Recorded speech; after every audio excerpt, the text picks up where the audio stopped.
Friends, welcome to my channel. ఈరోజు మనం ఈ వీడియోలో long term solvency ratio or leverage ratios గురించి తెలుసుకోబోతున్నాం. Here the leverage ratios may be defined as those financial ratios which measure the long term stability and structure of the firm. Here structure means capital structure.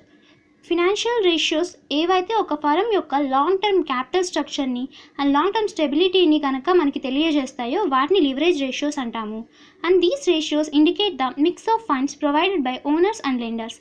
వీటిలో మొత్తం మన capital ఎంతైతే employee చేసామో ఆ క్యాపిటల్లో owners నుంచి ఎంత పార్ట్ వచ్చింది, debtors దగ్గర నుంచి ఎంత వచ్చింది, లెండర్స్ దగ్గర నుంచి ఎలా వచ్చింది, ఆ మొత్తాన్ని మిక్స్ కింద చూపిస్తారు.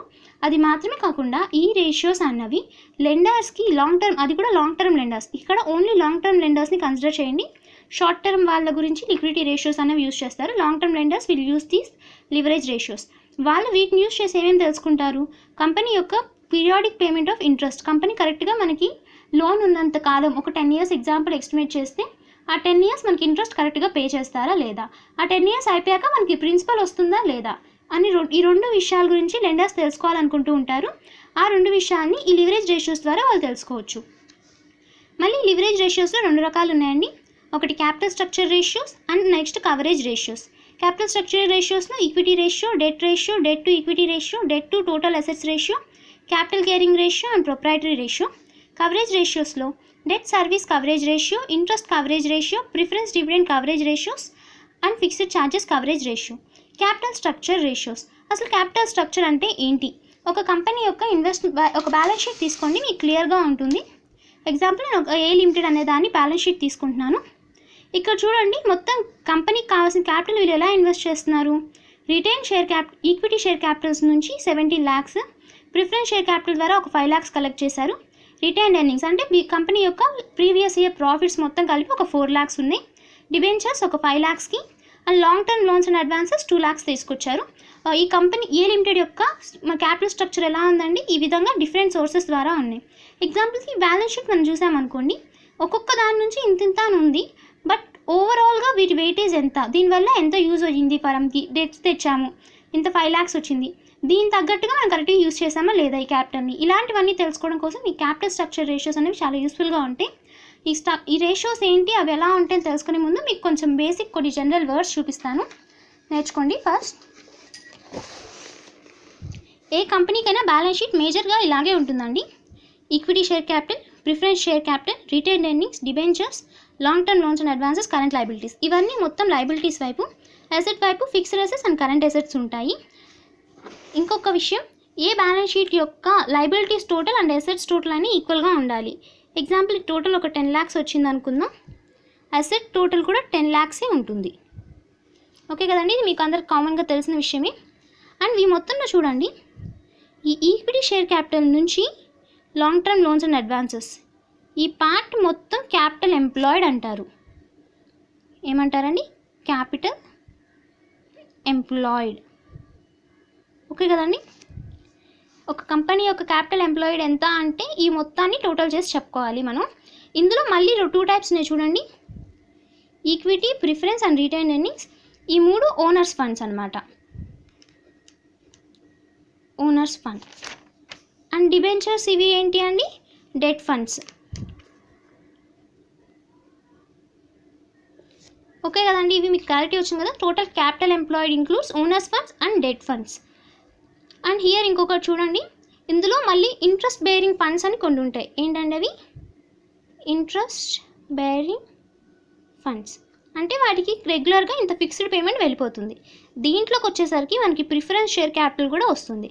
బికాస్ మనం ప్రిఫరెన్స్ షేర్స్కి జనరల్గా ఇంత అమౌంట్ అని ఫిక్స్డ్గా పే చేస్తాము, plus debentures plus long term loans, ఇవన్నీ ఇంట్రెస్ట్ బేరింగ్ ఫండ్స్ అంటారు వీటిని. ఓకే కదండి. అండ్ అసెట్స్కి వచ్చేసరికి ఫిక్స్డ్ అసెట్స్ ఉంటాయి అండ్ కరెంట్ అసెట్స్ ఉంటాయి. కరెంట్ అసెట్స్లో మీకు short term loans and advances consider చేసుకుంటాము. ఓకే కదండి. So equity share capital plus preference share capital plus retain earnings plus debentures and plus long term loans and advances, ఈ మొత్తం కలిపితే capital employed అంటారు. And equity share capital, preference share capital and retain earnings మొత్తం కలిపితే owners fund. And debentures and long term loans and advances కలిపితే debt funds. Interest bearing funds ఏంటంటే preference share capital plus debt plus long term loans. ఇవి interest bearing funds అంటారు. And ఇందులో net assets అని ఇంకొక పదం ఉంటుందండి.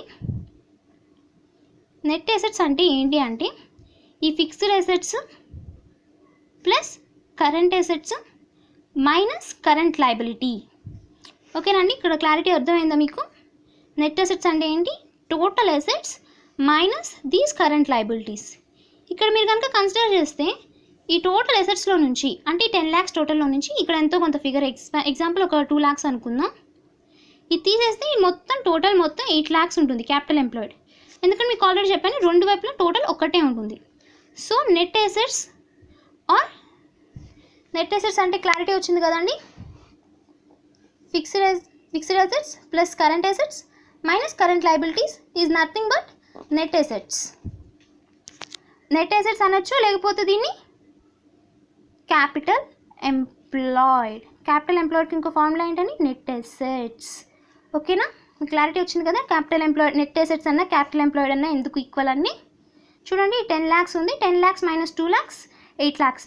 అండ్ ఈ టోటల్ మొత్తం కలిపినా కూడా 8 lakhs. సో రెండు ఈక్వల్గానే ఉంటుంది. ఈ రెండు రకాలుగా మనం ఫార్ములాస్ని మనకి ఇచ్చిన క్వశ్చన్ని బేస్ చేసుకొని ఏవేవైతే అవైలబుల్గా ఉన్నాయో ఆ బేస్ మీద వీటిని క్యాలిక్యులేట్ చేస్తాము. ఈ పదాలన్నీ అర్థమయ్యాయి కాబట్టి ఇప్పుడు మీకు చాలా ఈజీగా రేషియోస్ అర్థమైపోతాయి. ఇప్పుడు చూద్దాం. ఫస్ట్ క్యాపిటల్ స్ట్రక్చర్ రేషియోస్ చూద్దాం. క్యాపిటల్ స్ట్రక్చర్ రేషియోస్లో ఫస్ట్ది equity ratio. Equity ratio is equal to share holders equity by capital employed. Share holders equity మీకు ఆల్రెడీ చెప్పాను. Share holders equity is nothing but owners funds. Owners మొత్తం capital ఎంప్లాయిడ్లో owners funds ఎంత ఉన్నాయి అని తెలుసుకోవడం కోసం ఈక్విటీ రేషియో. పేర్లోనే ఉన్నాయండి, క్యాపిటల్ స్ట్రక్చర్ రేషియోస్ మొత్తం క్యాపిటల్ మీదే బేస్ అయి ఉంటాయి. Debt ratio total outside debts divided by total debt plus net worth. ఇలా చెప్పినా ఒకటే, నెట్ అసెట్స్ అన్నా ఒకటే. ఇది ఎలా ఈక్వల్ అయింది? Total debt plus net worth. Net worth అంటే ఏంటి అంటే first net worth is equal to total assets minus liabilities. ఇక్కడ లయబిలిటీస్ ఏమొస్తాయి? Other than owners funds.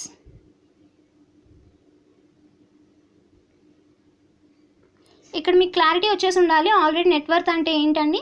మొత్తం అసెట్స్లోంచి ఓనర్స్ ఫండ్స్ తీసేయమంటున్నాము అంటే ఇవి మొత్తం తీసేస్తాం. అండ్ నథింగ్ బట్ ఓనర్స్ ఫండ్స్ని నెట్వర్త్ అంటాము. ఓకే కదండి. ఈ టోటల్ అసెట్స్లో నుంచి ఇక్కడ వరకు మొత్తం డెట్స్ కూడా తీసేస్తే ఓన్లీ ఓనర్స్ ఫండ్స్ని కన్సిడర్ చేయడమే నెట్వర్త్ అంటారు.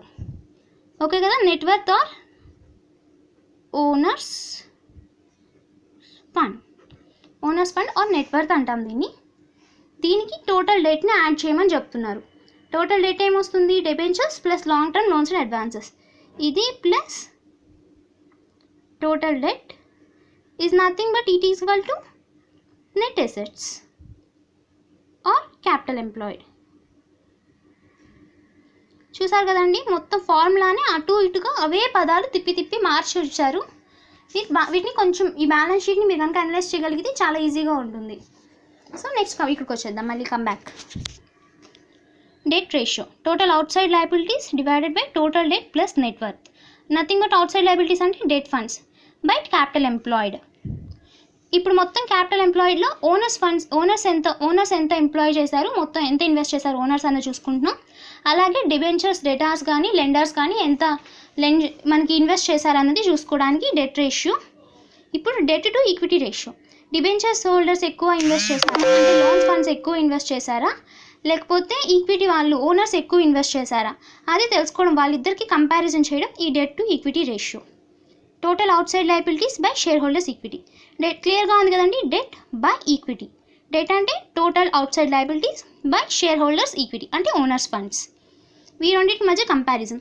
జనరల్గా ఇది ఎలా ఉండాలని మీరు ఉంచుకుంటారు. ఒకవేళ మీరు లెండర్ అయితే ఏమనుకుంటారు, నేను 2 రూపీస్ పెడుతున్నాను, నాకు రిస్క్ ఉంటుంది, కానీ ఓనర్కి ఎంత రిస్క్ ఉండాలి, నాకంటే ఎక్కువ రిస్క్ ఉంటే నేను డిబెంచర్స్లో పెడతాను డెట్ కింద పెడతారు.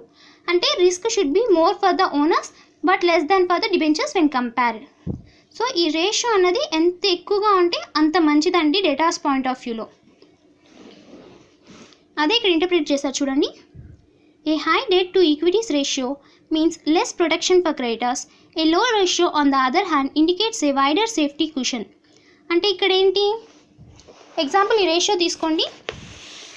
మొత్తం డెట్ ఫండ్స్ ఎంత ఉన్నాయి, ఒక 10 lakhs ఉన్నాయి అనుకుందాం. ఈక్విటీ ఫండ్స్ 5 lakhs అనుకుందాం. ఇప్పుడు మనం డెట్ టు ఈక్విటీ రేషియో తీసుకుంటే ఎలా వస్తుంది, టోటల్ డెట్ బై ఇది అంటే 2 lakhs. The ratio is higher, 2:1 ratio అంటే ఇది హయ్యర్ రేషియో.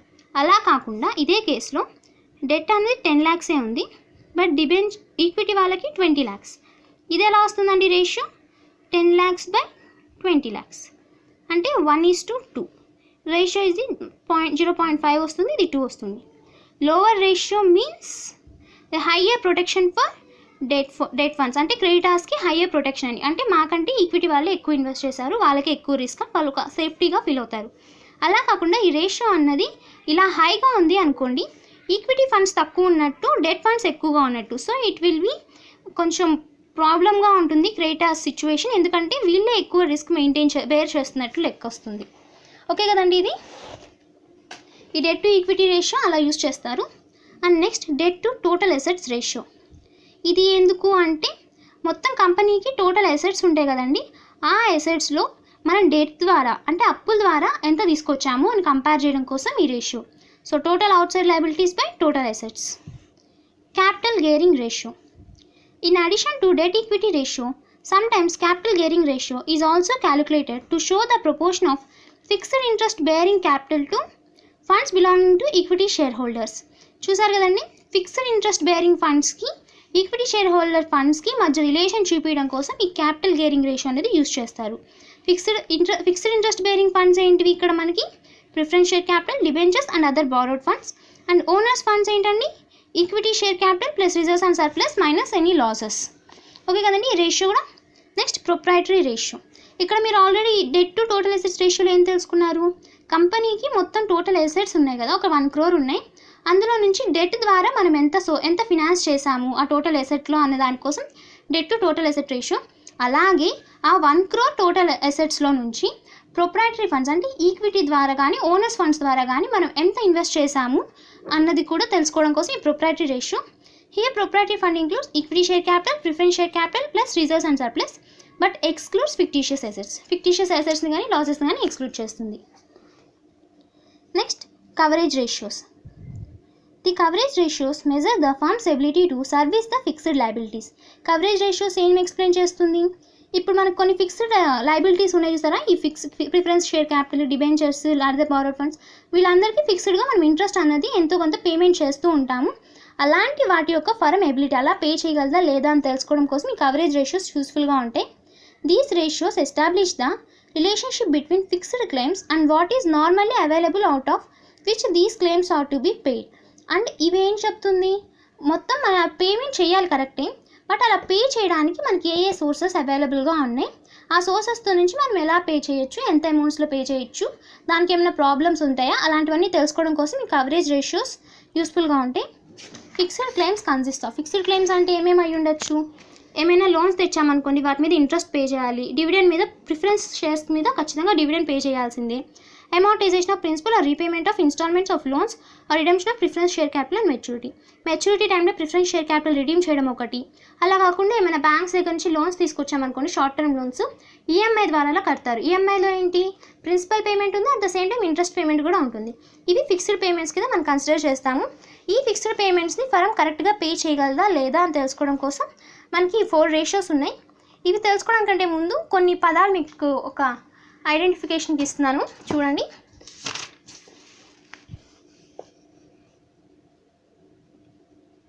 మొత్తం కంపెనీలో సేల్స్ ఒక 10 lakhs వచ్చాయనుకుందాం, minus cost of goods sold. Cost of goods solds నాకు ఒక 5 lakhs వెళ్ళిపోయిందండి. ఇంకెంత ఉంది మనకి, ఒక 5 lakhs మిగిలింది. ఈ 5 lakhsలో అదర్ అడ్మినిస్ట్రేషన్ ఎక్స్పెన్సెస్ పోగా ఎంత ఎక్స్పెన్సెస్ తీసేస్తున్నాను, ఒక 2 lakhs తీసేస్తున్నాను. ఎంతండి, 3 lakhs అవైలబుల్గా ఉంది. ఇది మైనస్ ఇంట్రెస్ట్ పేమెంట్స్ ఏమైనా పే చేయాలి ఫరమ్ ఒక 50,000 పే చేయాలనుకుందాం. టోటల్ కంపెనీకి వచ్చే లయబిలిటీ ఒక 2,50,000 మనకి నెట్ ప్రాఫిట్ అవైలబుల్గా ఉంది. ఓకే కదండి, ఇది కంపెనీ యొక్క స్ట్రక్చర్ అనుకుందాం జస్ట్ ఎగ్జాంపుల్కి. ఇందులో మనకి ఏంటి అంటే మళ్ళీ ట్యాక్స్ పేమెంట్ ఉంటుంది కదండి, ఎంతో కొంత ట్యాక్స్. నేను ట్యాక్స్ రేట్ కన్వీనియన్స్ కోసం 50% అనుకుంటున్నాను. సో 1,25,000 ట్యాక్స్ పోగా 1,25,000 మనకు మిగులుతుంది ఫైనల్గా. ఇప్పుడు వీటిలో పదాలు చూడండి. ఈ లాస్ట్ దాన్ని ఏమంటారు ఇక్కడ చూడండి. ఫస్ట్ దీన్ని earnings before interest and tax, ట్యాక్స్కి ఇంట్రెస్ట్కి ముందు ఉన్నటువంటి ఎర్నింగ్స్ ఇది అని చెప్తున్నాము. ఇదేంటి ఇంట్రెస్ట్ పోయింది కాబట్టి ఎర్నింగ్స్ బిఫోర్ ట్యాక్స్, ఇదేంటి ట్యాక్స్ కూడా పోయింది కాబట్టి ఎర్నింగ్స్ ఆఫ్టర్ ట్యాక్స్. అర్థమైంది కదండి, earnings before interest and taxes, earnings before tax, earnings after tax. ఈ పదాలు క్లారిటీ వచ్చింది కదా. ఇంకొకసారి చెప్తాను చూడండి. కంపెనీలో ఒక సేల్స్ 10 lakhs ఉన్నాయి, కాస్ట్ ఆఫ్ గూడ్స్ సోల్డ్ ఒక 5 lakhs, అదర్ ఎక్స్పెన్సెస్ 2 lakhs పోగా మనకు ఒక 3 lakhs ఉంది. దీన్ని earnings before interest and tax అంటారు. దాంట్లో నుంచి ఇంట్రెస్ట్ పేమెంట్స్ ఏమైనా ఉంటే తీసేస్తాము, దాన్ని ఈబీటీ ఎర్నింగ్స్ బిఫోర్ ట్యాక్స్ అంటారు. అందులో నుంచి ట్యాక్స్ పేమెంట్స్ ఏమైనా ఉంటే తీసేస్తాం, దాన్ని ఎర్నింగ్స్ ఆఫ్టర్ ట్యాక్స్ అంటారండి. ఈ 3 పదాలు ఓకే కదా. ఇప్పుడు దీని బేస్ మీద ఇప్పుడు రేషియోస్ చూడండి, క్లారిటీ వచ్చేస్తుంది. Debt service coverage ratio. Lenders are interested in debt service coverage to judge the firm's ability to pay off current interest and installments. Debt service coverage ratio. Debt services అంటే ఏంటండి, debt sources అయి ఉంటాయి. వాళ్ళకి జనరల్గా మనం ఏమేమి pay చేయాల్సి ఉంటుంది, ఇంట్రెస్ట్ ఒకటి పే చేయాల్సి ఉంటుంది, అలాగే దాని యొక్క ప్రిన్సిపల్ రీపేమెంట్ కూడా ఖచ్చితంగా చేయాలి. సో డెటాస్కి మనం ఈ లెండర్స్కి ఏమేమి పే చేయాల్సి ఉంటుంది, ప్రిన్సిపల్ ఒకటి, ఇంట్రెస్ట్ ఒకటి, 2 పే చేయాలి. సో వాటికి కావాల్సినవి ఉన్నాయా లేవా చూడడం కోసం debt service coverage ratio formula, వాళ్ళకి కరెక్ట్గా పే చేయగలమా లేదని చెప్పడం కోసం ఇది. Earnings available for debt service, debt సర్వీసెస్కి కావాల్సిన earnings divided by interest plus instalments. Okay కదా, ఇది earnings available for debt service. అసలు earnings available for debt services అంటే ఏంటి, net profit after tax, tax కూడా వెళ్ళిపోయిన తర్వాత profit plus non cash operating expenses like debentures, amortisations అలాంటివి ఏమైనా ఉంటే యాడ్ చేసుకోవాలి, plus interest plus adjustments on like loss on sale on fixed assets, ఇలాంటివన్నీ ఫిక్టీషియస్గా కాబట్టి ఫిక్టీషియస్ అండి ఇది. సో వీటన్నిటిని యాడ్ చేసేస్తాం నెట్ ప్రాఫిట్ ఆఫ్టర్ ట్యాక్స్కి. ఇలా వచ్చిన దాన్ని ఎర్నింగ్స్ ఫర్ డెట్ సర్వీసెస్ అంటారు, earning available for debt services. జనరల్గా ఇది 1.5 to 2 ఉంటే సాటిస్ఫాక్టరీ అంటారు, సాటిస్ఫాక్టరీగానే ఉన్నట్టు. అంటే మీరు 2 రూపీస్ రీపే చేయాలి అంటే అట్లీస్ట్ ఎర్నింగ్స్ ఒక 1.5 పైసా ఉన్నా సరిపోతుంది అని చెప్తున్నారు. Next interest coverage ratio. This ratio also known as times interest earned ratio indicates the firms ability to meet interest obligations. ఒక కంపెనీ లేదా ఫర్మ్ యొక్క తన యొక్క ఇంట్రెస్ట్ని అది ఎలా రీపే చేయగలదా లేదా దాని యొక్క అబిలిటీ ఏంటని తెలుసుకోవడం కోసం ఇంట్రెస్ట్ కవరేజ్ రేషియోని యూజ్ చేస్తారు. Interest coverage ratio is equal to earnings before interest and taxes by interest. Earnings before interest and taxes are used in the numerator of this ratio because the ability to pay interest is not affected by tax burden as interest on debt funds is deductible expenses. ఇక్కడ మనకి earnings before interest and taxes తీసుకున్నారండి. ఎందుకు అంటే మనం debentures మీద కానివ్వండి లేకపోతే long term loans మీద పే చేసే ఇంట్రెస్ట్ అనేది మనకి డిడక్టబుల్ ఎక్స్పెన్సెస్ కాబట్టి ట్యాక్స్ దాని మీద ట్యాక్స్ కట్టాల్సిన అవసరం లేదు, ట్యాక్స్ పేమెంట్ అనేది దీన్ని ఎఫెక్ట్ చేయదు కాబట్టి మనం earnings before interest and tax తీసుకున్నాము. And this ratio indicates the extent to which earnings may fall without causing embarrassment to the firm regarding the payment of the interest charged. ఇంకా ఇదేమని చూపిస్తుంది, firm యొక్క ability ఎంతవరకు ఉంది. మన interest ఒక 1 lakh ఉంది, but దానికి ఎర్నింగ్ ఎంత ఉంది, నీకు నియర్లీ ఒక 4-5 lakhs అయినా పే చేయగలదు అనుకుంటే then it is in a good situation. Okay కదండి, మన యొక్క ఇంట్రెస్ట్ అమౌంట్ కంటే ఎర్నింగ్స్ అనేవి ఎక్కువగా అవైలబుల్గా ఉండాలి. A high interest coverage ratio means that an enterprise can easily meet its interest obligations. అంతే, ఇది ఎగ్జాంపుల్. ఇక్కడ ఎర్నింగ్స్ 5 lakhs ఉంది, ఇంట్రెస్ట్ 1 lakh పే చేయాలి, 5 ఈజ్ ఈక్వల్ టు 5. ఒకవేళ అంటే ఇక్కడ రేషియో అనేది హైగానే ఉంది, so it is the best ratio. అలా కాకుండా మన ఎర్నింగ్స్ 1 lakh ఉంది బట్ కానీ ఇంట్రెస్ట్ మాత్రం ఇంట్రెస్ట్ 2 lakhs పే చేయాలనుకోండి, 0.5 అంటే ఇంట్రెస్ట్ని కూడా మనం పే చేయలేకపోతున్నాం మనకున్న ఎర్నింగ్స్ తోటి. So it shows A negative side. So ఈ రేషియో అన్నది ఎంత ఎక్కువగా ఉంటే దట్ ఆ యొక్క కంపెనీ యొక్క ఎబిలిటీ ఇంట్రెస్ట్ రీపే చేయడానికి అంత బాగున్నట్టు, అదే తక్కువగా లో అయ్యే కొద్దీ దాని యొక్క ఎబిలిటీ తగ్గిపోతున్నట్టు. Next preference dividend coverage ratio. This ratio measures the ability of a firm to pay dividend on preference shares which carry a stated rate of return. This ratio is computed as. ఈ ratio ఏంటి? Preference షేర్స్కి dividend pay చేయగలదా లేదా అని తెలుసుకోవడం కోసం preference share holders use చేస్తారండి. ఈ రేషియో చూడండి, preference dividend coverage ratio is equal to net profit or earning after taxes by dividend preference dividend liability. ఇక్కడ చూడండి ఎర్నింగ్స్ ఆఫ్టర్ ట్యాక్స్ కన్సిడర్ చేశాము. ఎందుకు అంటే ప్రిఫరెన్స్ షేర్ హోల్డర్స్ కూడా ఈక్విటీ షేర్ హోల్డర్స్ కిందే వాళ్ళకి ప్రాఫిట్లో నుంచే మనం అమౌంట్ అనేది పే చేస్తాము. ప్రాఫిట్ సో మనకు వాళ్ళు పే చేసే డివిడెండ్ అన్నది ప్రాఫిట్లోంచి డిడక్ట్ చేయలేము. లేదా డిబెంచర్స్ మీద పే చేసిన ఇంట్రెస్ట్ అయితే డిడక్ట్ చేసుకోవచ్చు. సో ట్యాక్స్ కట్టేసిన తర్వాత ఎంత ప్రాఫిట్ అయితే ఉంటుందో ఆ ప్రాఫిట్లోంచి మాత్రమే మనం డివిడెండ్ అనేది పే చేయగలం. సో ఇక్కడ మనం ఎర్నింగ్స్ ఆఫ్టర్ ట్యాక్స్ని తీసుకుంటున్నాము.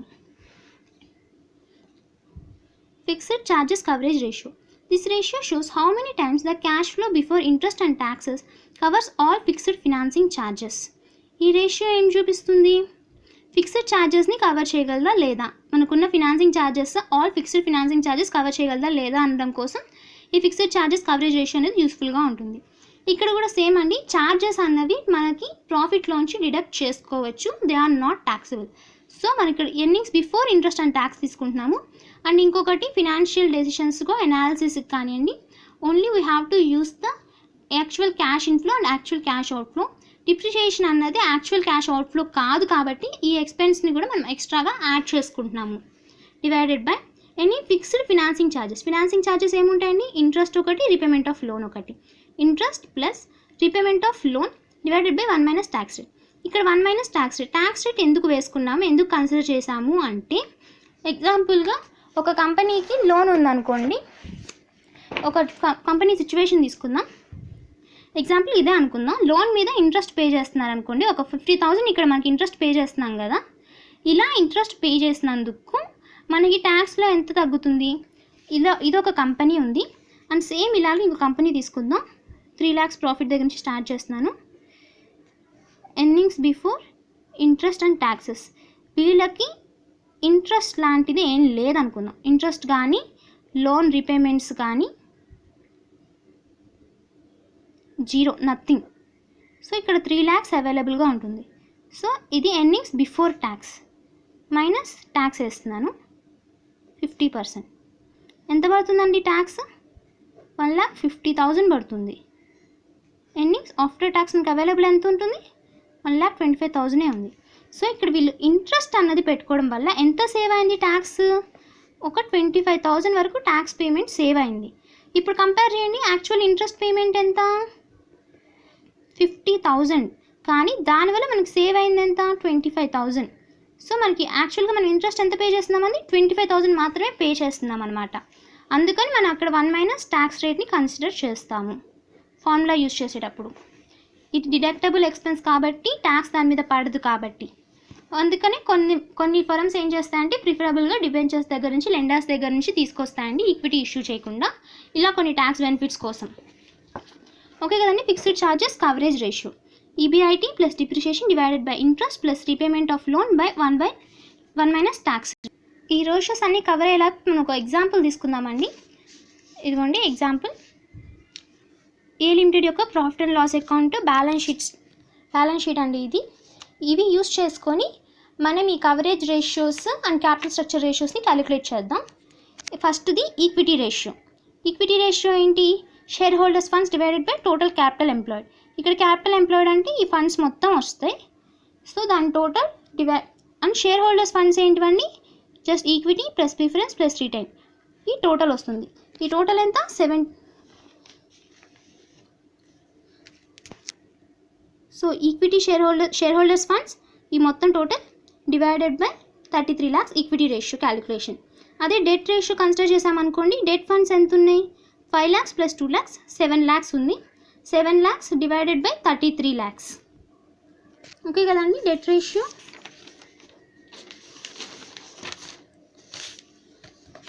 And then debt to equity ratio.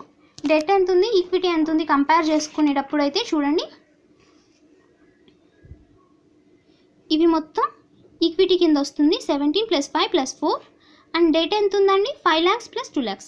7 lakhs divided by 17 + 5 22, 22 + 4 26.